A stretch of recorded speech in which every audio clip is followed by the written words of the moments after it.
এই যে একটা লেবু গাছ, একটা ঝুড়ির মধ্যে, এই লেবু গাছের উপরে আমার এই ধুন্দুল গাছটা বাইরে উঠছিল। ওই যে ওই ঝুড়ি থেকে, এই ঝুড়িটা দেখাও, এই ঝুড়িতে গাছটা লাগানো ছিল। এই গাছ থেকে বাইয়ে বাইয়া এদিক দিয়ে এই লেবু গাছটা বাইরে উঠছিল। সেই লেবু গাছের এই ধুন্দুল, মানে এই ধুন্দুল গাছে কয়েকবার ধুন্দুল খাইছি। তারপরেও আবার ফিরে নতুন নতুন ফুল আসছে। এই যে নতুন ফুল, এই যে নতুন ফুল, একেবারে তরতাজা ফুল আসছে। যদিও উপর দিয়ে যে গাছগুলো ছিল সেগুলি মানে গাছের বয়স হয়ে যাওয়ার কারণে মনে হয় মারা যায়, এরকম একটা অবস্থা। কিন্তু আমি এই লেবু গাছের গোড়ায় এবং ধুন্দুল গাছের গোড়ায় যেই পরিমাণে বিভিন্ন ধরনের কাটা সবজির বাকি অংশ, মানে রান্নাবান্নার যে সবজি, এই সবজির যে বাকি অংশ, এগুলি দেওয়ার কারণে এগুলি পচে পচে সার হয়ে এগুলি খুব মানে উৎফুল্ল থাকে। তবে শর্ত হলো নিয়মিত পানি দিতে হবে। যখন ঘন ঘন বৃষ্টি হয়েছে তখন কিন্তু প্রতিদিনই এখানে সবুজ পাতা আমরা দেখতে পাইছি এবং ধুন্দুলও পাইছি, কিন্তু এখন কিন্তু বেশি একটা ধুন্দুল নাই। তবে কিছু ফুল আসছে। আজকে আবার একটু পানি দেওয়ার জন্য আসলাম, তাই চিন্তা করলাম আপনাদেরকে দেখাই। আগে 2-3টা ভিডিওতে দেখাইছিলাম যে এই ধুন্দুল গাছ থেকে আমি ধুন্দুল ছিঁড়তেছি। তো এখানে আজকে আবার একটা ধুন্দুল আছে, একেবারে তরতাজা।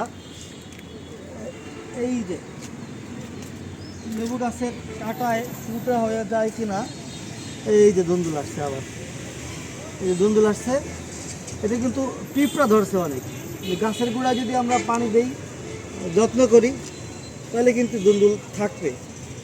আরও আছে কিনা দেখা যাক, আরও কোনো পাই কিনা। এই লুকায় লুকায় লুকায় লুকায় ধুন্দুল ধরে এর মধ্যে, আর কি দেখাই যায় না।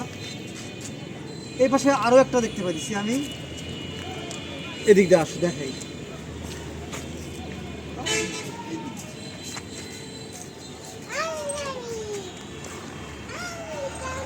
কয়েকবার আমরা ধুন্দুল খাইছি। এই যে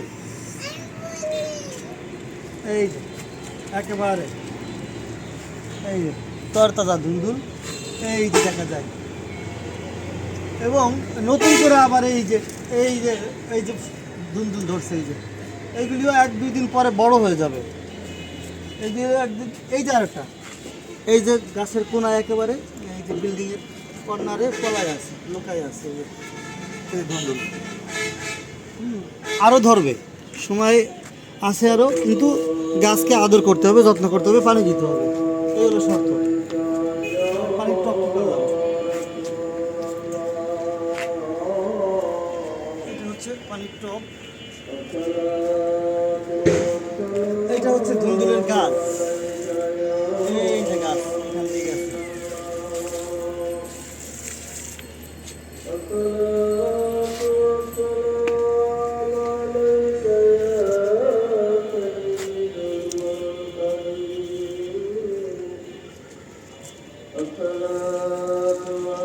এখানে আছে মরিচ গাছ, আর এখানে আছে কাঁঠাল গাছের চারা,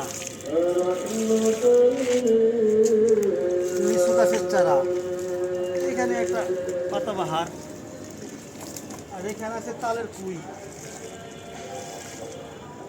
লেবু গাছ।